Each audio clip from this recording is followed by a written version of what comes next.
우리가 창세기 1장에서 하나님께서 천지를 창조하시고 2장에서 에덴을 창설하시고 하나님께서 정말 인간에게 가장 좋은 것들을 공급해 주셨습니다. 그러나 인간이 선악을 알게 하는 나무 열매를 먹고 하나님 앞에 범죄하여 하나님께서 주셨던 그 에덴, 하나님의 그 낙원, 하나님의 나라를 상실하게 되어 버렸죠. 그리고 인간은 평안과 샬롬을 잃어버렸어요. 하나님께서 우리를 구원하시는 역사는 무엇이냐면 인간이 범죄함으로 말미암아 잃어버렸던 그 하나님의 나라, 하나님 나라의 그 평안, 하나님의 나라의 그 샬롬과 안식을 우리에게 다시금 회복시켜 주시는 것, 이것이 바로 하나님의 구원 역사라고 말씀드릴 수가 있습니다. 하나님의 구원 역사가 어떻게 나타나는가? 오늘 열왕기야 4장을 통해서 우리가 처해 있는 현실의 어려움들, 현실의 고통을 마주하게 합니다. 이때 이스라엘은 사실 출애굽하여 애굽에서 종살이하다가 광야에 40년의 시간이 지난 다음에 젖과 꿀이 흐르는 가나안 땅으로 들어갔죠. 가나안 땅에 들어가 그들은 하나님이 주시는 그 모든 풍성함, 복들을 누리며 안식을 누리며 살아가야 하는 것이 마땅한데, 아담과 하와가 에덴에서 범죄했던 것처럼 가나안 땅에 들어간 이스라엘 백성들도 하나님의 말씀에 순종하며 살아가기에 실패하고 우상을 숭배하고 하나님을 우상으로 만들고 자기의 방식대로 자기의 뜻대로 하나님을 이렇게 섬기며 타락해가는, 그래서 하나님이 주시는 그 안식과 평강을 누리지 못하는 그런 모습을 보게 됩니다. 이 상황이 하나님이 주시는 그 평강을 잃어버린 그 이스라엘의 모습들, 그 모습들을 보게 하고요. 그런데 하나님께서 어떻게 이들을 회복시켜 주시는지를 보게 합니다. 엘리사가 엘리야를 이어서 이스라엘의 선지자가 되었습니다. 그리고 이 어려움의 상황 가운데 하나님께서 엘리사를 통해서 기적을 행하게 하십니다. 오늘 보면요, 네 번의 사건이 나오고 네 번의 기적이 나옵니다. 여러분, 성경을 보면요, 기사와 표적, 이적이 많이 나오는데요. 누구를 통해서 그런 기사와 표적이 일어나죠? 주로? 대부분? 거의 다? 구약에서는? 하나님께서 기름 부어 세우신 자들이 누굽니까? 왕과 선지자와 제사장이잖아요. 그런데 유독 선지자를 통해서 하나님께서 능력을 행하세요. 그죠? 엘리야도 선지자였고요, 엘리사도 선지자였습니다. 우리는 이 기적을 보면서 사람에게 집중할 수가 있어요. 누가 능력을 행할 수 있는 능력 있는 사람인가, 여기에 초점을 많이 맞춥니다. 그런데 여러분, 정말 중요한 것은 왜 하나님이 선지자를 통해서 기적과 능력을 행하셨냐면, 무엇을 알게 하기 위해서?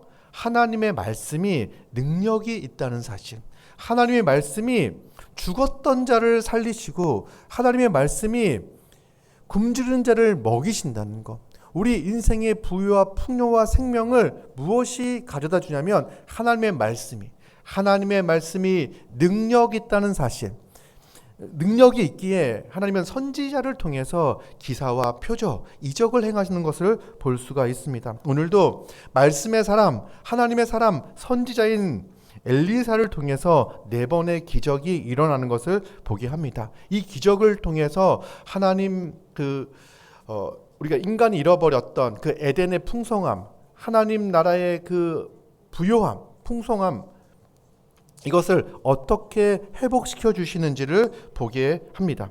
먼저 첫 번째 사건은요, 선지자의 제자들의 아내 중에 한 여인이 등장을 합니다.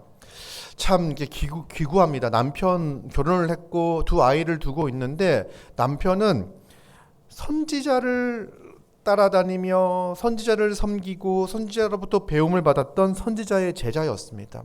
그런데 그는 경건한 사람이었어요. 여호와를 경외하는 사람이었습니다. 그런데 일찍 죽음을 맞이하게 됩니다. 한 아내와 두 아들을 남겨두고 세상을 떠났습니다. 하나님께서 그를 부르셨어요. 여러분, 인류가 갖는 이 고통과 아픔, 슬픔 가운데 가장 큰 것은요, 죽음입니다.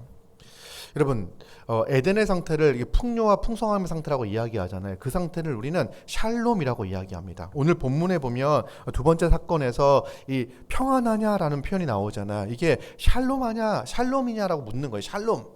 당신은 샬롬합니까? 평안합니까? 이렇게 묻는 건데, 이 샬롬이라는 것은요, 무슨 걱정이 없는 상태 정도를 이야기하는 게 아니에요. 샬롬은요, 모든 것이 온전히 충족되어져 있는 풍성한 상태, 가득 찬 상태를 샬롬이라고 이야기합니다. 여러분, 우리가 온전히 샬롬할 수 있는, 샬롬을 누릴 수 있는, 풍성함을 누릴 수 있는 상황, 그것이 어디입니까? 우리가 성경을 통해서 인류가 온전히 샬롬할 수 있는 그곳이 바로 하나님께서 처음 창조하셨던 그 창조의 세계, 에덴이 바로 인간이 필요한 모든 것들이 풍족하게 공급되어졌으며, 또 인간은 먹는 것만으로 살지 않죠. 또 인간이 노동을 통해서 보람을 누릴 수 있었으며, 인간이 또 남편과 아내가 한 몸이 되어 인류가 한 몸, 한 가족으로서 깊이 사랑하는 그 관계, 이것이 하나님이 주시는 온전한 샬롬의 상태인 거예요. 부족함이 없이 모든 것들이 채워져 있는 상태인 거죠. 근데 그거에 비했을 때 그런데 이 샬롬이 무엇을 통해서 잃어버리게 됐냐면, 죄로 인하여 그 샬롬을 빼앗기게 되었죠. 그 결과는, 죄의 결과는 죽음입니다. 죽음은 모든 것을 빼앗아 갑니다. 모든 것을 잃게 해요, 죽음은. 그래서 샬롬의 정반대가 바로 죽음이에요. 인간이 범죄한다는 것은요, 샬롬을 거부하는 거죠.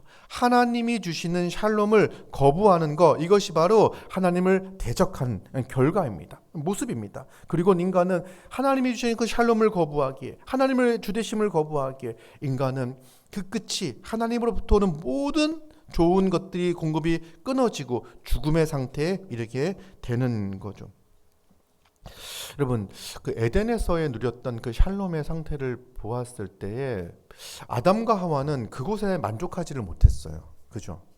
왜냐하면 한 가지 부족한 게 있다고 생각을 했습니다. 샬롬을 온전히 모든 것이 풍족하고 가득 찬 상태, 부족함이 없는 상태라고 설명을 드렸는데, 우리 반론을 던질 수 있어요. 그래도 한 가지 부족하지 않습니까? 한 가지 하나님께서 금한 것이 있지 않습니까? 그죠? 그게 뭡니까? 선악을 알게 하는 나무 열매. 저것만 취하면, 저것만 가지면, 저것만 얻으면 내 인생이 진짜 샬롬일 텐데, 그런 유혹과 생각이 들었던 거죠. 여러분, 그 선악을 알게 하는 나무 열매는요, 우리가 진짜 우리를 온전하고 충만하고 풍성케 하는 나무예요.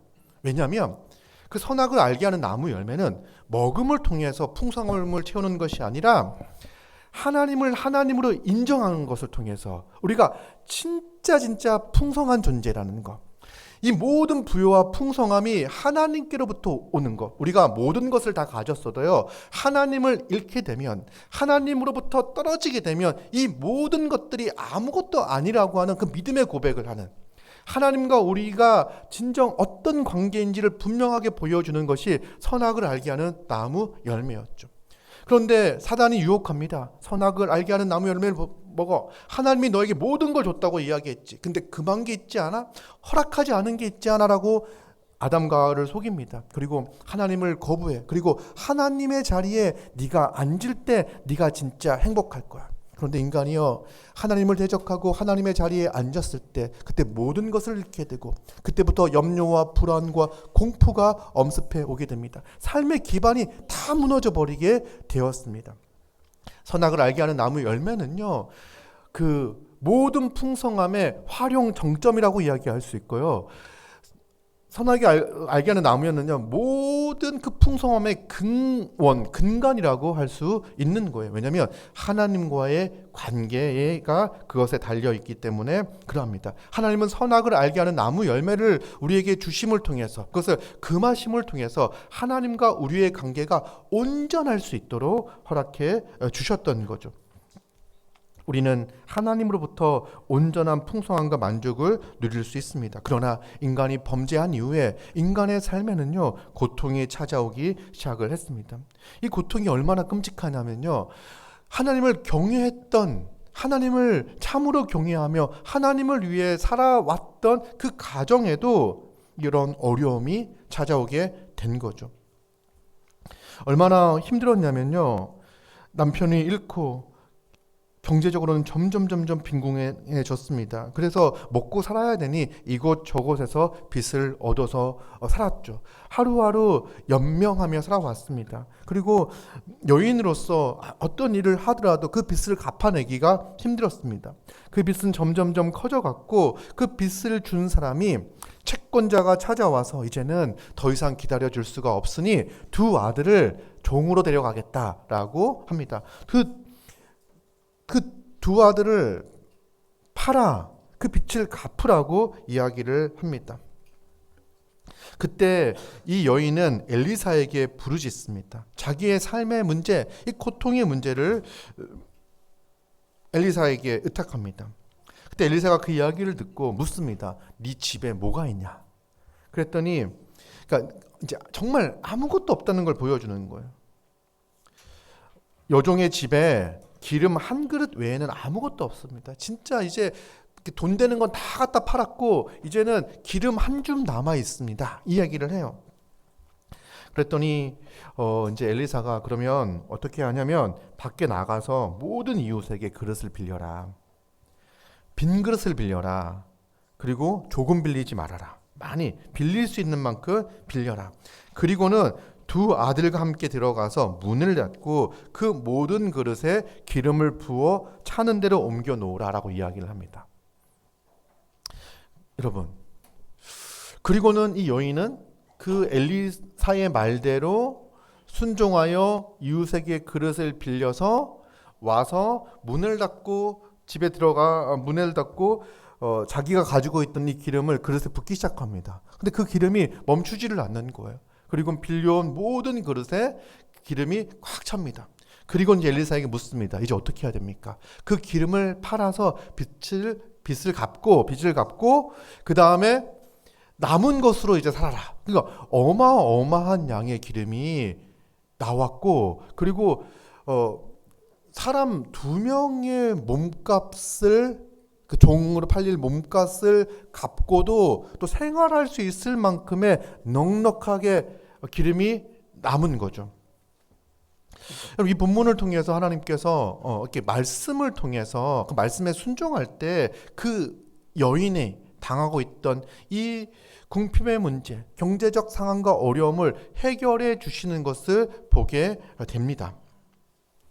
그런데 여러분 여기서 이제 한 가지 좀 이렇게 집중하고 주목해 가야 할 것을 한 가지만 말씀을 드리면, 여러분 여인이 이 말씀에 순종하여 믿음으로 나아가는 것이 믿음으로 나아가 그릇을 빌리는 그게 힘들었을까요? 즐거웠을까요? 여러분 같았으면 어떨 것 같아요? 내 정말 지금 너무 힘들고 죽게 된 상태야. 그리고 기름 하나밖에 없어. 근데 하나님의 사람이 와가지고 가서 그릇을 빌리십시오. 그리고 채우십시오. 이렇게 얘기를 하는 거야. 눈앞에 보이는 거는요, 지금 그 기름 한 줌은요, 절망이에요, 절망. 그죠? 자기 인생에서 이제 남은 건 이거밖에 없다라고 하는 절망이에요. 이 절망과 빈 그릇만 있습니다. 엘리사가 이렇게 기름 한 통 이렇게 이거 와가지고 이걸 이렇게 했으면 희망이 있을 텐데, 자기의 절망적 상황 가운데서 그릇을 빌려라고 거기서 그리고 이 기름을 거기에 채우라고 이야기합니다. 이 기름은 조금인데 그릇을 아무리 많이 빌린다고 한들 얼마나 채울 수 있겠습니까? 남은 기름만큼 채우겠죠. 근데 그 말을 듣고 여러분들이 순종한다고 한다면 여러분들은 어떨까요? 그 순종하는 그 모습이 기쁠까요? 아니면 힘들까요? 우리가 이제 많이들 믿음으로 하나님의 말씀을 믿음으로 반응하며 그 믿음으로 순종하는 삶이 어렵고 힘든다는 생각을 되게 많이 합니다. 그죠? 힘들다고 생각해요. 그러니까 믿음은 힘들어. 보이지 않는 거, 확실하지 않은 거, 그걸 믿음으로 가는 거니까 힘들어 라고 생각을 해요. 그런데 여러분, 정말 그 말씀을 믿는다면, 하나님의 말씀이 생명이 있고 하나님의 말씀이 그대로 된다는 사실을 믿는다면요, 신나는 거예요. 신나는 거. 그럼 우리의 인생이 힘든 이유는 하나님의 말씀을 하나님의 말씀으로 믿지 못하기 때문에, 하나님의 말씀이 능력의 말씀이라는 사실, 하나님의 말씀이 우리에게 생명을 주며 하나님의 말씀이 우리에게 하나님 나라의 풍성함을 가져다 준다는 사실을 믿지 않기 때문에 말씀을 들어도 기쁨이 없고 그 말씀에 순종하기를 힘겨워 한다는 사실입니다. 여러분, 이 여인이 그 엘리사의 말을 믿었다면, 하나님의 말씀으로 받았다며, 하나님의 말씀은 거짓이 없고 하나님의 말씀은 그대로 된다는 확신, 능력이 있음을 믿었다면 그는 기쁨으로 나아가 그릇을 수고했을 거예요. 그는 보였을 거예요. 그 빈 그릇에 기름이 채워질 것이 눈으로 보이며 신이나 믿음으로 순종을 했을 거예요.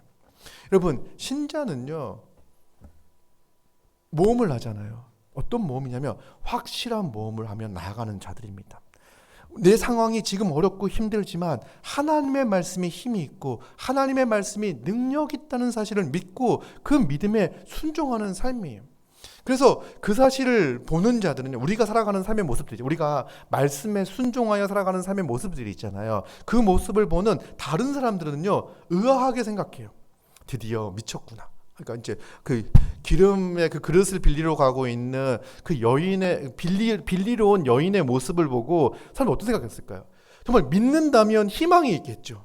빈 그릇을 빌릴 때 그동안 뭐 쌀 한 대만 꺼줘요, 뭐 돈 조금만 꺼줘요, 그럴 때 근심에 가득해서 그걸 빌려가도 기쁨이 없죠. 왜냐하면 이거 먹고 나면 죽어야 되니까, 뭐 이런 기쁨이 없는데 빈 그릇을 구하러 오면서 기쁨, 기대, 희망, 소망이 가득하여 빈 그릇을 구하고 있는 그 여인의 모습을 볼 때 사람들은 어떤 생각이 들까요? 이상하죠. 드디어 미쳤구나. 여러분, 그런데 신자의 삶이 바로 그러한 삶입니다. 우리가 하나님의 말씀을 믿기에, 하나님의 말씀을 신뢰하기에 우리가 그 말씀에 순종하며 살아가는 그 삶이 남들이 봤을 때 이해하기 어렵지만 우리는 믿음과 확신 가운데 기쁨에 가득 차여 한 걸음 한 걸음 그 말씀에 순종하며 빈 그릇을 구하며 다니며 살아가는 것, 이것이 바로 신자의 삶의 모습입니다. 우리가 그 말씀에 순종할 때 하나님께서 얼만큼 풍성하게 채워주실지 기대하기에, 소망이 있게 우리는 기쁨으로 기꺼이 그 말씀 가운데 순종하며 살아갑니다. 두 번째 사건을 보면은요, 수넴 여인이 등장을 하는데 이 여인도 아주 훌륭한 여인입니다. 일단 이렇게 8절에 보니까요, 수넴은 저기 이스라엘 북쪽 지역에 있는 한 지역이고 이 수넴 여인은 이스라엘 사람입니다. 여인입니다. 뭐라고 표현하냐면 거기에 한 귀한 여인이라고 이야기합니다. 그냥 여인도 아니고 귀한 여인이라고 표현합니다. 그는요, 엘리사가 그 지역을 지나갈 때마다 관청하여 권하여 그에게 음식을 대접했던 사람입니다. 그러니까 하나님의 사람, 말씀의 사역자를 극진히 대접했던 사람입니다. 그런데 그렇게 대접하는 것만으로도 자기는 부족하다고 생각을 했던 것 같아요. 그래서 맨날 왔다 갔다 할 때에 선지자가 이렇게 편하게 쉴 공간이 없으니까 남편에게 이야기해서 우리 담에다가 그 방 하나 만들어 가지고 담 위에 방 하나를 만들어서 거기다가 작은 방을 담 위에 만들고 침상과 책상과 의자와 촛대를 둡시다, 이렇게 이제 10절을 보면 이렇게 얘기를 합니다. 그리고는 엘리사를 위해서 방을 만듭니다. 그리고 엘리사가 거기에 들어가 누워 있습니다. 게하시와 같이 있었던 것 같아요. 게하시에게 이제 부르는 거예요. 게하시를 통해 가지고 여인을 불러가지고 이야기합니다. 이렇게 얘기해요. 너는 13절 엘리사가 사안에게 이렇게 얘기합니다. 너는 그에게 이르라, 내가 이같이 우리를 위하여 세심한 배려를 하는도다. 세심하게 배려하는 거죠. 정말 그 하나님의 사람 엘리사가 무엇이 필요한지, 무엇을 공급해 주면 그에게 유익할지를 생각해서 세심하게 돌보고 있습니다. 그래서 내가 너를 위하여 무엇을 하랴, 왕에게나 사령관에게 무슨 구할 것이 있느냐라고 묻습니다.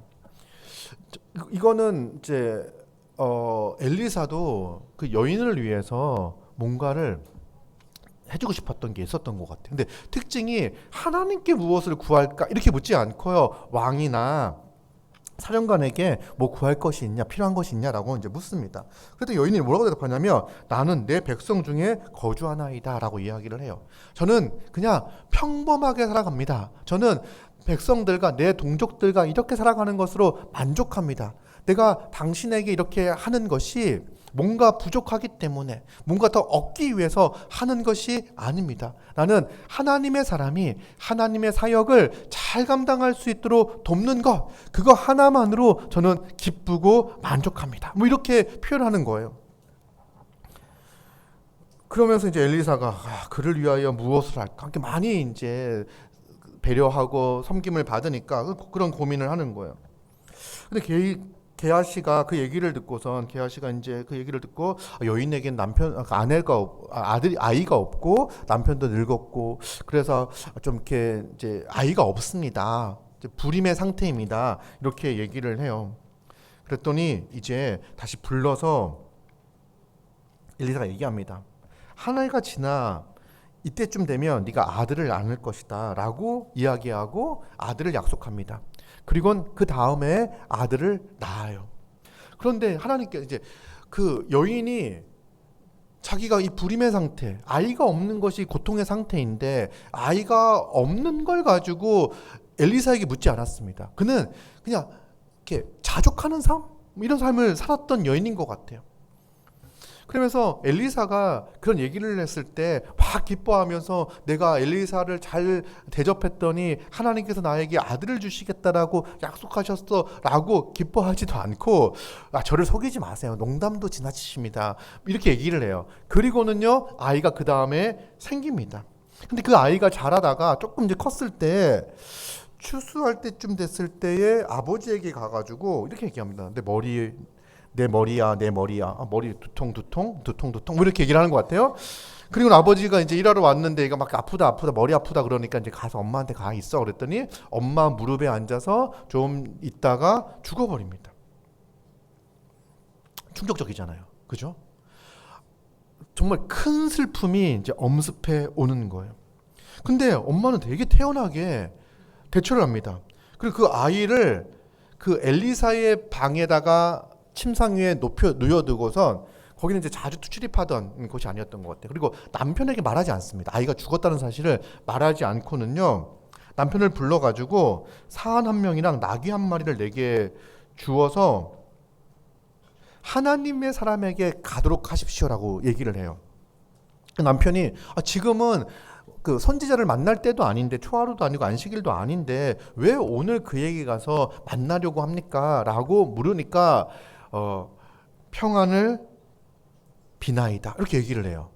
설명을 하지 않고 평안이 있기를 원합니다. 그냥 안녕하십시오. 하나님의 평안이 있기를 원합니다. 이렇게 얘기를 해요. 사실 이 상황에서 이 여인이 평안이라고 하는 단어를 말하기 어렵잖아요.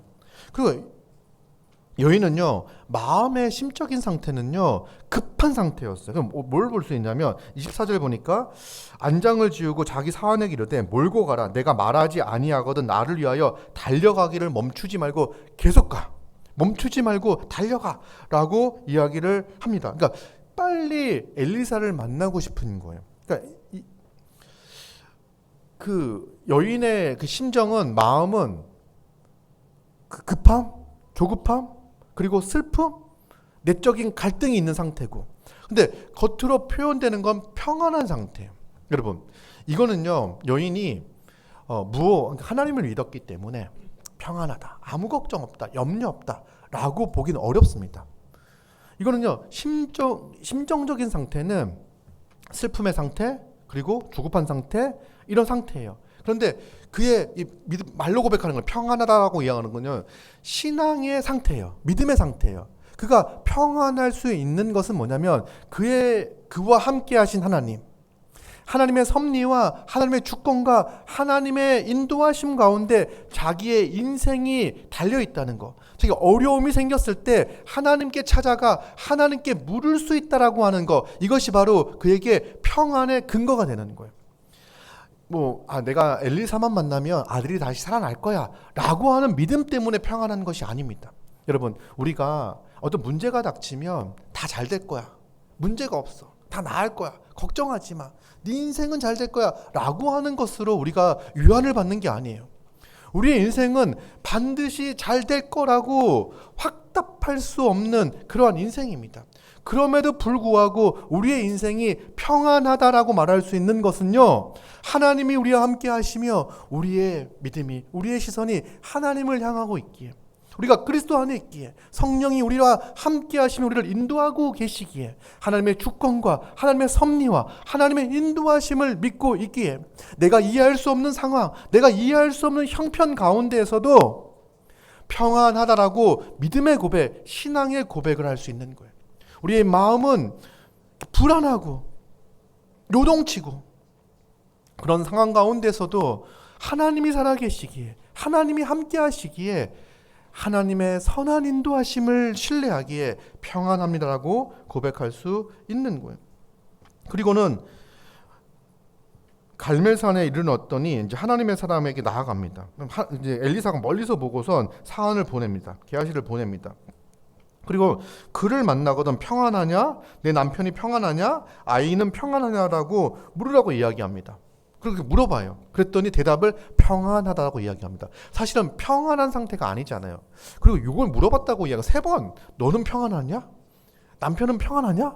아이는 평안하냐라고 물었다는 것은 약간 지금의 상태가 평안한 상태는 처럼 보이지 않았을 것 같아요. 왜냐하면 정신없이 달려왔습니다. 쉼없이 달려왔습니다. 차를 타고 오래 가도 힘든데 말 위에서, 그 마차 위에서, 흔들리는 마차 위에서 오랜 시간 멈추지 않고 달렸으면요, 진짜 피곤한 상태예요. 그리고 피곤한 상태가 아니라 뭔가 그 얼굴에서는요, 평안하지 않은 그 기운이 느껴질 수 있습니다. 사실은 엘리사는 어떤 일이 일어났는지를 알지 못합니다. 하나님께서 말씀해 주지 않으셨어요. 근데 그걸 보고 평안하냐고 묻죠. 그랬더니 여인은 평안하다고 고백을 합니다. 이것이 믿음의 고백, 신앙의 고백이죠. 그리고는 27절에 보면요, 하나님의 사람에게 나아가 그의 발을 안습니다. 정말 뭔가 간절히 간청하는 그런 모습이라고 할 수 있죠. 그랬더니 너무 세게 꽉 붙잡아서 그런지 이제 게하시가 떼어놓으려고 했더니 하나님의 사람 엘리사가 그만 가만히 두라고 이야기하고 그의 영혼이 괴로워하지만은, 그러니까 지금 평안한 상태와 그의 영혼이 괴로운 상태가 공존하고 있습니다. 그죠? 여호와께서 내게 숨기시고 이르지 아니하셨도다, 이렇게 이야기를 합니다. 그러니까 무슨 일이 일어났는지 알지 못한다고 이야기를 하죠. 지금 이 여인이 영혼이 괴로운 것을 내가 보는데 하나님께서 내게 말씀하지 않았다. 그때 여인이 말하죠. 주께서 내가 내 주께 아들을 구하더이니까 나를 속이지 말라고 내가 말하지 아니하더이까. 내가 아들을 달라고 한 적이 있습니까? 내가 심지어 나는 아멘하고 받은 것도 아니고 에이 농담하지 마십시오, 왜 나를 속입니까? 라고 얘기했던 자 아닙니까? 그런 나에게 아들을 주시고 그 아들을 왜 그냥 데려가십니까? 라고 묻는 거예요. 그리고 엘리사가 급히 게하시를 보냅니다. 허리에 묶어있던 지팡이를 탁 해가지고 보냅니다. 그러니까 이 지팡이가 이렇게 능력을 나타내는 뭐 이제 그런 지팡이 있잖아요. 그러니까 선지자의 것이고, 그리고 먼저 보냅니다. 그리고 갔더니 이 지팡이로 아무 일이 일어나지 않아요. 그렇죠? 지팡이를 통해서 아무 일이 일어나지 않아요. 그리고 이 여인이 엘리사를 붙잡아요. 내가 떠나지 않겠습니다. 끝까지 함께 하겠습니다. 엘리사가 엘리야의 그 마지막 가는 그때 그 옆에 계속 있으려고 했던 것처럼 이 여인 아이의 어머니는요, 엘리사를 꽉 붙였습니다. 같이 가자고 하는 거예요. 여러분, 그 어떤 물건이 가지고 있는 그 신비한 능력, 이것이 아닌 거예요. 어떤 물건을 통해 가지고 어떤 역사가 나타나는 것이 아니라 하나님께서 하나님의 말씀을 통해서 그 일들을 이루어 가시는 거죠. 물론 하나님께서 모세의 지팡이와 아론의 쌍난 지팡이와 엘리야의 겉옷을 통해서도 기적을 행하여 주셨습니다. 그런데 그게 기계적으로 어떤 물건이 효염이 있기에 그 물건이 능력을 나타내는 게 아니에요. 동일하게 어떤 사람이 능력이 있기에 기계적으로 그 능력이 나타나는 게 아니에요.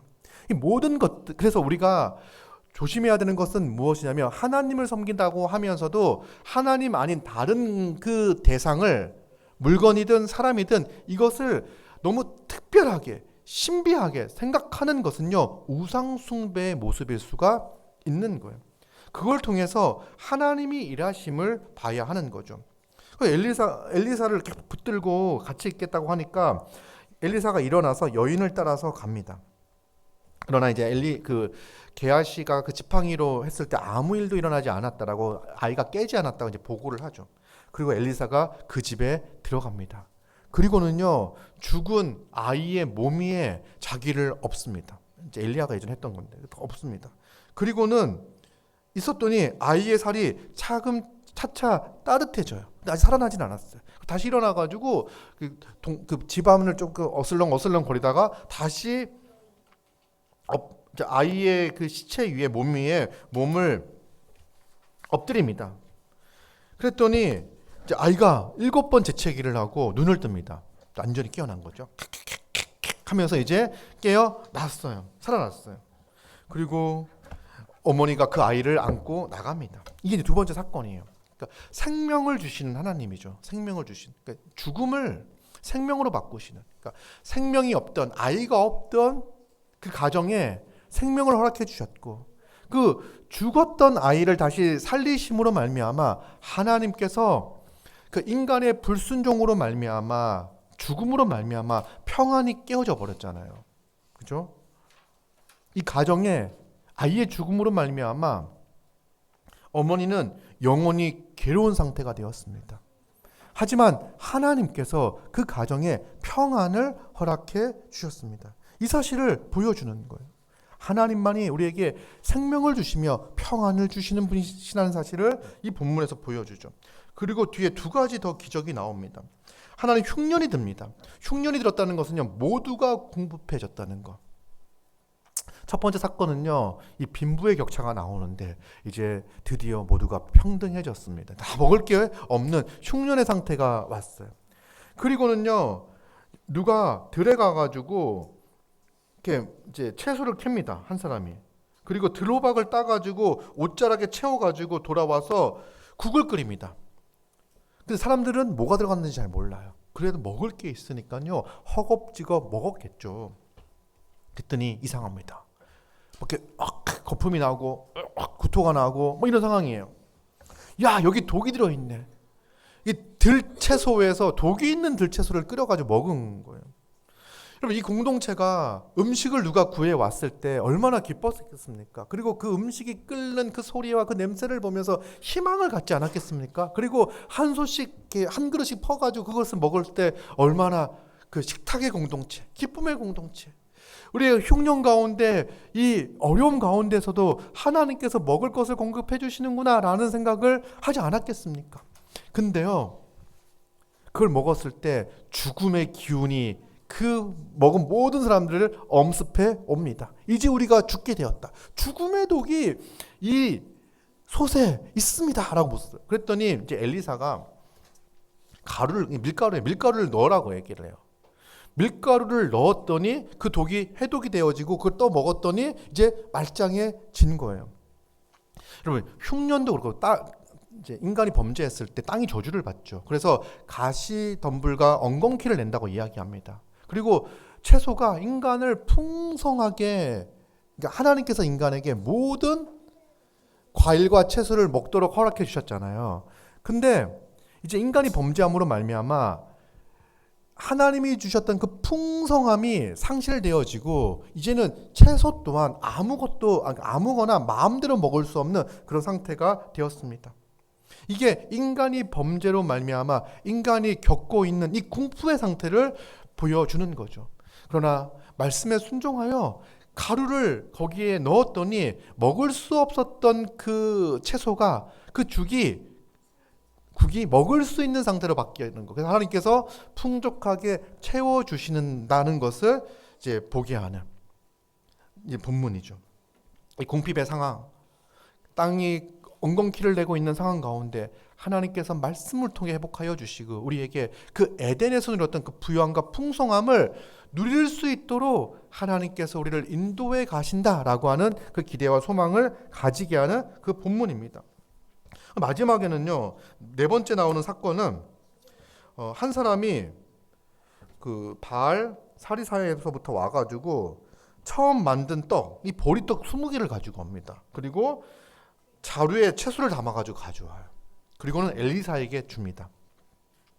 이미 흉년이 들고 이제 먹을 게 없고 막 이런 상황이 어려운 상황이니까 다른 100여 명의 사람들은 먹지 못하고 굶고 있던 상황이었던 것 같아요. 근데 자기도 먹을 게 없었을 텐데 누군가가 떡을 구워가지고 엘리사에게 가지고 와요. 그리고 채소도 엘리사에게 가지고 옵니다. 근데 엘리사는요, 자신이 그걸 먹지 않습니다.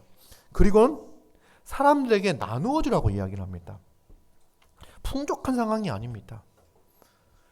자기도 이거 먹고 또 언제 먹을 게 공급될지 모르는 상황입니다. 그런데 다른 굶주리고 있는 다른 이들과 함께 나눠 먹을 수 있도록 나눠주라고 이야기를 해요. 그걸 듣고 그 사원이 뭐라고 이야기하냐면, 사람이 100명이나 되는데 어떻게 먹겠습니까? 이렇게 묻죠. 그랬더니 엘리사가 무리에게 주어 먹게 하라.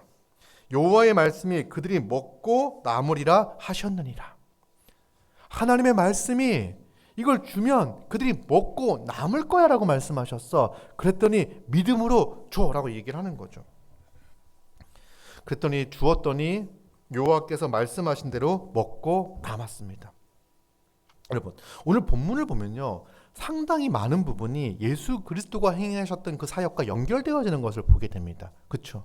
왜 그러냐면 이게 하나님의 나라가 이 땅에 임했을 때 궁핍과 배고픔과 어려움과 죽음의 그 어려움 가운데 하나님 나라가 임했을 때 그것이 회복되어지는 것을 보여주는 본문이기에, 하나님 나라의 왕이신 예수 그리스도가 오셔서 이 땅의 어두움과 이 땅의 문제를, 이 땅의 죄의 문제를, 죽음의 문제를, 공포의 문제를 해결하시고 하나님의 나라를 이 땅에 가져오시는 왕이라는 사실을 예수 그리스도가 드러내 보여주시기에 이 본문과 예수 그리스도의 사역이 많이 밀접되는 것을 보게 됩니다. 그리고 엘리사가 행했던 이 사역은 온전하지 않았습니다. 하지만 예수 그리스도가 행하셨던 이 사역은 온전해요. 엘리사가요, 사람을 살렸습니다. 아이를 낳지 못했던 그 가정에 아이가 낳을 수 있도록 말씀했고요. 또 하나님께 기도하고 죽었던 아이에게 자기의 몸을 덮었을 때 그 아이가 살아났어요. 그러나 이 구원도요, 온전한 구원은 아니에요. 왜냐하면 그 아이는 다시 나이가 들고 죽었어요. 그 부활도 온전한 부활은 아니에요. 한시적인 거예요. 여기서 나와 있는 그 모든 것들은요, 한시적인 고통과 한시적인 아픔을 해결하는 것을 통해서 하나님께서 하나님 말씀에 순종할 때, 하나님의 말씀이 능력이 있어 그 말씀이 임했을 때 온전해질 것을 기대하고 소망케 하는 본문인 거예요. 그런데 예수 그리스도가 오심으로 말미암아 결정적으로 우리의 죽음의 문제가 해결된 거예요. 여러분, 그 에덴을 상실하고 잃어버렸을 때 이 결정적인 거, 가장 큰 문제는 뭐냐면 인간이 범죄함으로 말미암아 죽음이 들어왔고 이 죽음이 모든 것을 잃게 했다는 거죠. 하나님과의 관계를 단절시켜주고 영원한 죽음을 당하고 하나님께로부터 오는 생명과 그 부유함과 풍성함을 모두 잃게 됐다는 거예요. 예수 그리스도가 우리에게 행하신 그 놀라운 구원은요, 죄와 사망의 권세 가운데 있었던 우리를 건져내고 구원해 주셨다는 사실입니다. 여러분, 예수 그리스도가 어떻게 우리를 구원하여 주셨습니까? 34절을 보면요, 엘리사가 하나님께 기도하고 아이 위에 올라 엎드려 자기의 입을 그의 입에, 자기의 눈을 그의 눈에, 자기의 손을 그의 손에 대고 그의 몸에 엎드립니다. 죽은 시체에 살아있는 선지자가 그 몸에 포개입니다. 자기의 입을 아이의 입에, 자기의 눈을 아이의 눈에, 자기의 손을 아이의 손에 댑니다. 이게 살아있는 선지자와 죽어있는 시체가 하나가 되는 모습입니다. 율법에 따르면 죽어있는 시체를 만지는 것은 부정한 일입니다. 그런데 생명의 선지자가, 거룩한 선지자가 기꺼이 그 부정함 가운데 들어갑니다. 이 장면을 보면서 우리는 무엇이 떠오릅니까? 어떤 장면을 볼 수가 있습니까? 그리스도가 십자가에서 우리를 위하여 행하신 그 모습이 떠오릅니다. 우리는 흔히 내가 그리스도와 함께 십자가에 못 박혔다고 고백합니다.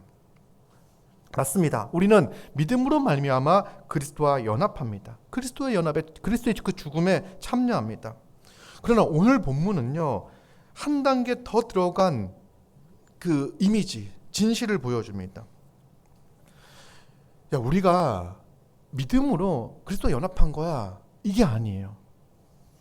우리가 이미 죽어 있던 우리가, 그러니까 우리가 믿음으로 반응하기 전에, 우리가 아직 죄인이었을 때, 우리가 저 침대 위에 죽어 있는 아이처럼 이미 죽어 있었던, 죄와 허물로 죽어 있었던 자입니다.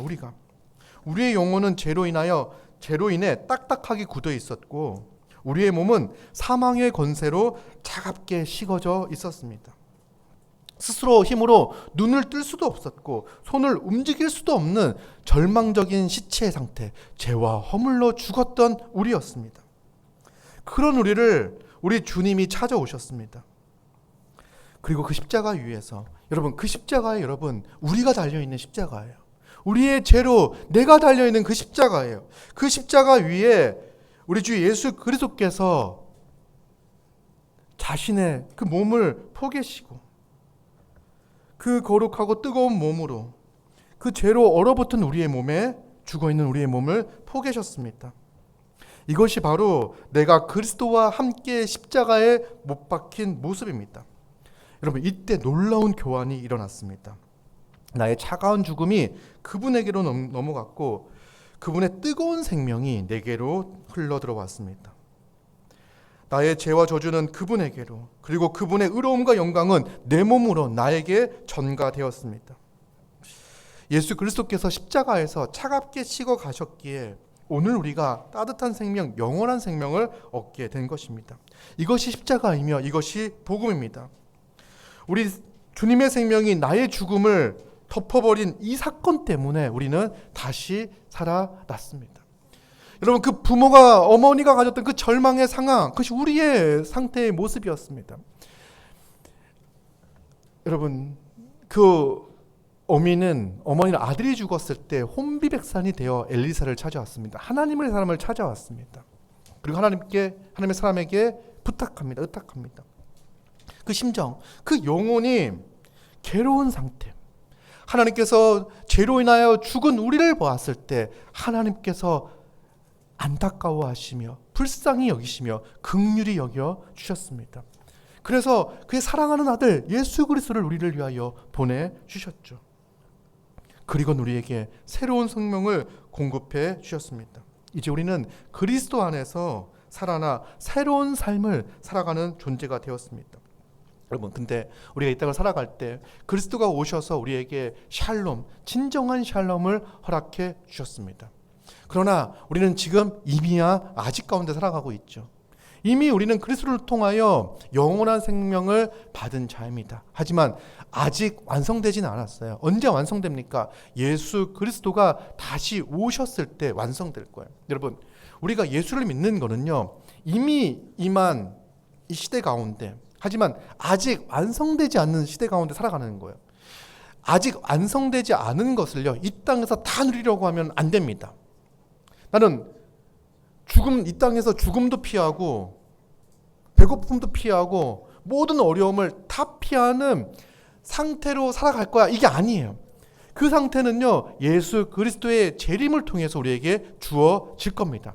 그러나 우리는요, 이미 이 땅에서 부족함과 어려움과 결핍을 겪지만 우리의 입술로는 평안합니다, 내 인생은 샬롬입니다, 하나님으로 충분합니다, 풍성합니다라고 고백할 수 있는 삶이에요. 여러분, 우리가 샬롬이라고 묻는 것은요, 내 인생의 내가 어떤 어려움을 겪고 있어. 근데 그 어려움이 내 마음대로, 내 뜻대로 해결될 거를 믿기 때문에, 하나님께서 내 뜻대로 해결하게 해주실 것을 믿기 때문에 평안하다고 말하는 게 아니에요. 근데 문제는요, 주님 다시 오실 그날까지 계속해서 반복해서 일어날 거예요. 우리의 몸은 점점 쇠약해 갈 거예요. 약간 지금 여러분들 연봉이 올라가죠. 아닌 사람도 있죠. 올라갔다 내려갔다. 갑자기 돈을 많이 벌면요, 안심이 됐다가도 내가 언제까지 이렇게 벌 수 있을까 생각이 들고, 불안하고 염려하고, 지금 많이 모아야 되겠다는 생각도 들고, 또 지금 이렇게 힘들 때는 뭐 이렇게 불안하고 막 그렇습니다. 여러분, 그런 상황이 없어지는 것이 평안이 아니라, 이런 상황은 주님 다시 오실 그날까지 계속 되겠지만, 우리의 인생 가운데 하나님이 나를 사랑하셔서 예수 그리스도가 친히 찾아오시고 나를 구원하시고 나의 주가 되시고 성령이 나와 함께 하셔서 나를 붙잡고 이끌고 인도하고 계신다는 것, 내 인생이 하나님의 뜻 가운데, 하나님의 섭리 가운데, 하나님의 주권 가운데 있다는 사실을 믿기에, 우리는 오늘도 나의 영혼은 괴로울 수 있으나 내 입술은 그 믿음으로 하나님이 내게 평안을 주십니다, 하나님이 내 인생을 평안케 하십니다 라고 고백할 수 있는 거예요. 내 상황만 보이는 것이 아니라 그 상황 위에 계신 하나님이 보이기에 우리는 그 믿음의 고백을 할 수가 있는 것입니다. 이것이 신자의 삶이죠. 그리고 이제 이미와 아직을 살아가는 우리는요, 이 땅 가운데 여전히 부족함을 겪을 수 있어요. 그 흉년의 그 시절을 보내고 있는 가운데 한 사람이 엘리사를 위해서 부족한 가운데 떡과 채소를 가지고 옵니다. 그리고 엘리사는요, 부족한 가운데 그것을 나눕니다. 그런데 놀랍게도 다 먹고도 남습니다. 여러분, 우리의 삶은요, 내 인생이 풍족하다, 아무 염려 없다, 아무 걱정 없다 라고 하는 그 풍족과 여유를 경험하기는 죽을 때까지 쉽지 않을 거예요. 아무리 많이 벌고 많이 벌어도요, 여러분들은 부족함을 느낄 겁니다. 왜냐하면 우리는 예수 그리스도가 가져다 주실 그 평안, 그 샬롬의 상태에 들어가지 않는 한 우리는 여전히 부족함과 결핍을 누릴 것이기 때문에 그렇습니다. 그리고 실제로 그렇게 많이 벌지도 못하고, 또 버는 것보다 써야 될 게 더 많을 거예요. 그래서 항상 부족하다고 생각이 들 거예요. 그런 놀랍게도요, 우리는 하나님을 믿기에 우리가 가지고 있는 이 부족한 것들을 기꺼이 하나님께 드리는 삶을 살아갑니다. 내가 가지고 있는 것, 하나님께 내게 주신 것, 이것을요 기꺼이 기쁨으로 하나님께 드리죠. 우리가 가지고 있는 시간과 재능과 열정과 건강과 이 모든 것들을 다른 이의 부족함을 해결하기 위하여 사용하고 있습니다. 여러분, 내 삶을 돌아봐도요, 이렇게 많은 부분 정말 많은 이들의 도움을 통해서, 또 성도의 사랑을 통해서 살아가고 있음을 고백하지 않을 수가 없죠. 여러분, 잘 돌아보십시오. 누군가를 섬깁니다. 교회 안에서 사랑으로 서로가 서로를 섬기죠. 근데 저 사람은 넉넉하니까, 여유가 있으니까 저렇게 하지 라는 생각이 잘 안 들어요. 자기의 삶도 많이 빡빡할 텐데, 많이 어려울 텐데, 힘들 텐데, 바쁠 텐데, 그런 상황 가운데에서도 이렇게 이렇게 교회를 애써 섬기고 돕고 있구나, 하나님께서 주신 그것을 가지고 부족함 가운데서도 다른 부족함을 해결하기 위하여 부족한 것을 가지고 다른 이들을 채워가며 살아가고 있구나, 이런 경험들, 이런 고백을 하게 합니다. 이것이 바로 신자가 믿음으로 살아가는 삶의 방식이죠. 그래서 하나님은요, 부족한 것들을 사용하여 넉넉하게 채우시고 남도록 하십니다. 여러분, 우리의 인생을 돌아봅시다. 우리는요, 다른 사람의 풍성함과 충만함을 위하여, 다른 사람의 부족함을 채우기 위하여 어떻게 살아가고 있습니까?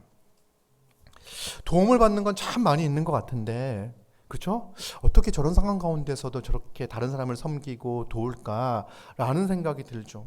자기의 시간을 포기해야 되고 자기가 누릴 수 있는 좋은 것들을 포기해야 돼요. 제가 교회에서 지금 이루어지고 있는 많은 것들이요, 그저 부족한 상황 가운데에서도 자기 것을 포기하고 있는 거예요. 제가 이렇게 막 나열을 하고 싶은데, 나열하면요 마치 자랑이 될 것 같아서. 근데 생각해 보세요. 뭐 지금 이 순간에도 우리를 위해서 돕고 있는 손길들이 있고요, 예배를 위하여 또 우리의 삶의 일상 가운데 서로를 돕기 위하여 수고하고 있는 그 수고하는 손길을 기억해 보십시오. 무슨 생각이 듭니까? 그 돕고 있는 그를 보면서 그의 부족함을, 그 넉넉하지 않은 상황 가운데 이렇게 애쓰고 있는데 나 또한 그를 힘써 도와야 되겠구나라는 생각들이 들죠. 그리고 여러분, 나는 정말 다른 이의 풍족함을 위하여, 다른 사람의 그 부족함을 돕기 위하여 어떻게 살아가고 있는가를 한번 돌아보십시다. 그러면 나는 좀 잘 못하고 있는 게 아닌가? 나는 나의 부족함의 문제만 해결하기 위하여 급급한 건 아닌가? 뭐 이런 생각들이 듭니다. 내가 조금 더 여유가 생기면, 지금 이 어려움만 해결되어지면 그때 가서 다른 사람을, 교회를 돕고 섬기며 살아야지 라는 생각들을 할 수 있어요. 여러분, 가만히 보면요, 우리는 이미 그 은혜를 아는 자로서 믿음을 가지고 기쁨으로 다른 이들을 돕고 섬기며 살아갑니다. 우리가 함께 예배하는 거 있잖아요. 함께 예배하는 거, 이렇게 예배하는 거. 예배하는 것 또한 하나님이 주시는 그 말씀의 풍성함과 부유함과 예배의 풍성함을 누리기 위해서 우리가 힘써 모입니다. 그리고 함께 그 풍성한 은혜를 누리는 거죠. 우리가 예배 가운데 헌금을 드립니다. 헌금을 드린다는 건 우리가 넉넉하기 때문에, 삶이 넘치기 때문에 예배 가운데 헌금을 드리는 게 아니에요. 하나님이 우리에게 주신 그 은혜와 사랑에 감사하여 하나님께서 내게 주신 것의 일부를 기쁜 마음과 감사한 마음으로 하나님께 드립니다. 근데 하나님께서 그것을 받으시고 그것을 우리 온 교회가 말씀의 풍성함과 하나님 나라의 부유함을 누리며 살아가도록 우리에게 다시 돌려주세요. 그리고 우리가 기쁨으로 감사함으로 드리는 그 물질을 통해서 온 교회가 또 하나님 나라의 풍성함, 말씀의 부유함, 교제의 풍성함을 누리며 살게 하시는 거죠. 우리는 그 일을 위하여 헌신을 하고 있습니다. 이미 내가 가지고 있는 것들을 아끼어 다른 이들을, 교회를 돕는데 우리는 열심을 다하고 있죠.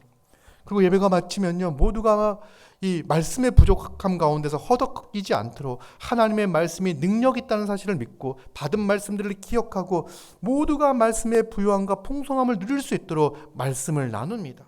설교 나눔을 하죠. 그리고 일상 가운데서 삶의 문제들, 여러 가지 문제들을 살핍니다. 어떠면 그런 생각이 들 때도 있어요. 니나 먼저 챙겨, 뭐 이런 생각이 스스로에게 들 때가 있어. 네 앞가림이나 잘해라는 생각이 불현듯 일어날 때가 있어요. 그래도 형제의 그 부족함과 형제의 결핍과 형제가 도움의 손길을 필요로 한다는 사실이 알기에, 그것이 보이기에 기꺼이 기쁨으로 그 일을 감당하고 있어요. 이것이 바로 신자된, 성도된 우리가 살아가고 있는, 이미 아직 가운데 이 부족함을 경험하는 가운데서도 하나님이 우리를 평안케 하십니다. 하나님이 우리에게 샬롬을 허락해 주셨습니다 라고 고백할 수 있는 모습이에요. 이유예요. 우리가 그렇게 고백하며 살아갑니다. 여러분, 이 모든 것들이요, 그냥 우리의 열심으로, 우리의 순종으로, 우리의 섬김으로 되어지는 게 아니에요. 무엇이 능력이 있기에? 하나님의 말씀이 능력이 있기에 하나님의 말씀이 우리의 삶을 바꾸었습니다. 하나님의 말씀이 능력이 있기에 우리를 지속적으로 그 말씀 가운데 기뻐하며 순종하며 살아가도록 하는 거예요. 하나님의 말씀이 능력이 있기에 그 말씀을 함께 나누며, 여러분, 우리 교회가 이렇게 모든 부분들을 서로 하나님께서 우리에게 주신 이제 누릴 수 있는 많은 부분들이 있잖아요. 영적인 부분들에 있어서의 기쁨이라든지 또 신체적인 부분에서의 건강이라든지 정서적인 부분 또 관계적인 부분, 그러니까 인간이 기쁨을 누릴 수 있는 많은 것들이 있어요. 또 그런 것들을 통해서 인간은 전인적으로 건강해지고 그러합니다. 그런데 우리가 가장 중요하게 생각하는 것은 무엇이냐면 그냥 여가활동, 문화활동 잘 못하니까 문화활동 해주는 거 이걸 도와주기 위해서 하는 게 아니에요. 전인적 도움을 주길 원하지만 결정적으로 성도가 성도를 도울 때 관심을 가지는 것은요, 정말 그가 하나님의 말씀을 사랑하고 그 말씀을 듣기에 힘쓰고 있는지, 말씀을 잘 들을 수 있도록 돕는 거예요. 건강을 돌보는 거, 1시간 설교 들을 수 있는 체력은 있어야죠. 돕고 정서적으로 또 여러 부분들을 돕는 것 또한, 왜냐하면 하나님의 말씀 위에 굳게 설 때 그 말씀이 우리의 심령을 변화시키고 우리의 영혼을 소생시키시고 우리의 전 인격을 바르게 하여 하나님이 주시는 그 모든 기쁨과 그 하나님이 주시는 그 모든 영역에서의 온전함을 누리며 살아갈 수 있도록 하는 그 힘은 바로 하나님의 말씀에서 나오기 때문에 그러합니다. 선지자는 말씀을 통하여 능력을 행합니다. 왜? 하나님의 말씀이 능력이 있기 때문에 그러합니다. 여러분, 예수 그리스도께서 이 땅에 오셔서 제자들에게 말씀을 가르치셨습니다. 목자 없는 양 같은 수많은 사람들이 한 5,000명 모였나요? 3,000명? 5,000명? 오병이어가 5,000명 모였죠. 5,000명이 모였을 때 예수님은요, 그들을 봤을 때 목자 없는 양같이 보였어요. 그래서 예수님이 먹을 걸 준 게 아니라 가르칩니다. 말씀을 가르쳐요. 너무 오래 가르쳤어요. 배고파서 죽을 때까지 가르쳤어요. 그 다음에 오병이어의 기적을 행하셨던 거죠. 하나님의 말씀이 능력이 있습니다. 그 말씀이 우리의 삶을 변화시켰습니다. 하나님의 말씀이 우리에게 기적을 가져다 주었습니다. 우리의 인생을, 죽었던 우리를 살리셨어요. 하나님에 대하여 무감각했던, 죄와 허물로 죽었던 우리를 살리게 하여 이제는 남들이 보지 못하는 것들을 보게 하셨고, 남들이 보지 못했던 것들을 통해서 기쁨을 누리게 하셨고, 기대하게 하시고 소망을 갖게 하시고, 우리의 인생이 하나님 앞에서 진짜 가치 있고 의미 있고 소중하다는 것을 알게 하셔 우리의 인생을 주님께 던질 수 있는 삶, 성령의 인도하심을 따라 하나님을 기쁘시게 하는 삶, 하나님을 영화롭게 하는 삶을 살게 하여 주셨습니다. 이것이 하나님께서 우리에게 만드신 놀라운 기적입니다. 이제는 주 예수여 어서 오시옵소서, 주님 다시 오실 그날을 기대하며 소망하며 우리가 이 땅을 살아가며 부족함과 어려움과 결핍이 있을 때마다 우리가 부족한 가운데에서도 서로 사랑하며 섬기며 돕며 살아갑니다. 이것이 하나님께서 우리에게 주신 놀라운 은혜입니다. 은혜를 기억하며 한 주간 승리하는 우리 모두가 되기를 바랍니다.